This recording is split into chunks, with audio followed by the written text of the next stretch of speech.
Sa unang tatlong exhibition game ng Team USA, si Joel Embiid ay patuloy pa rin ang pag-struggle at kitang-kita na talaga naman mukhang hindi maganda ang kanyang paglalaro.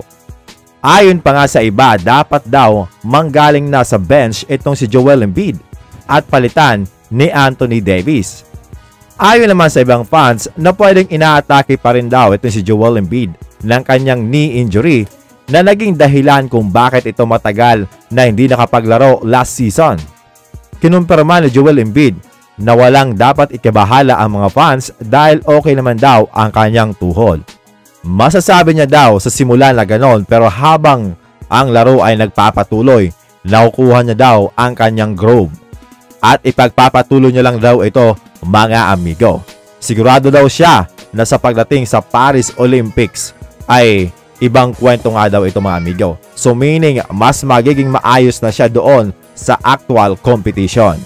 Samantalang napakaganda naman ng nilaro ni Bronny James sa kanilang panalo versus Atlanta Hawks, kung saan naitala niya ang kanyang career high 12 points on 5 of 11 shooting from the field at 2 of 5 sa 3-point area.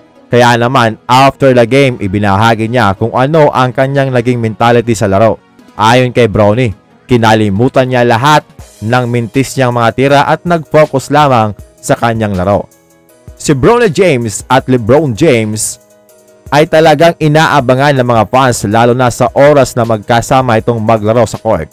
Kaya kanina, tinanong si Bronny James kung ano nga ba ang kanyang hinahangad o inaasahan sa paglalaro kasama ang kanyang ama.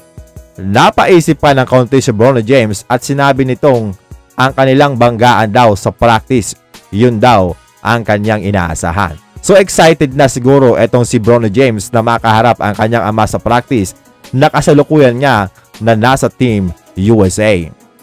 Paniguradong matindi ang focus ng media nito, mga amigo, kahit practice game pa lang ay andyan na nakasubaybay. Paano pa kaya kapag naglaro na ito? Talagang paniguradong sold out ang ticket nito, mga amigo.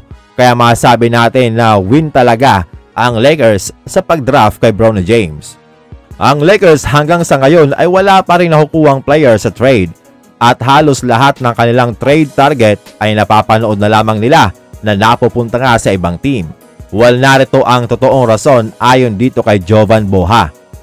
Sina Rui Hachimura, Gabe Vincent, D'Angelo Russell at Jared Vanderbilt ay may neutral to negative value across the NBA.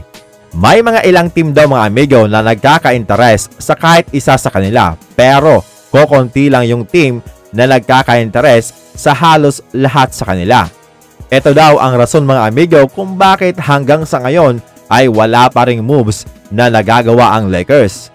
Matindi rin ang new CBA rules, talagang malilimitahang gumastos ang mga team. Ayaw ng Lakers lumagpas sila sa second apron threshold dahil paniguradong low-lobo ang kanilang tax na babayaran.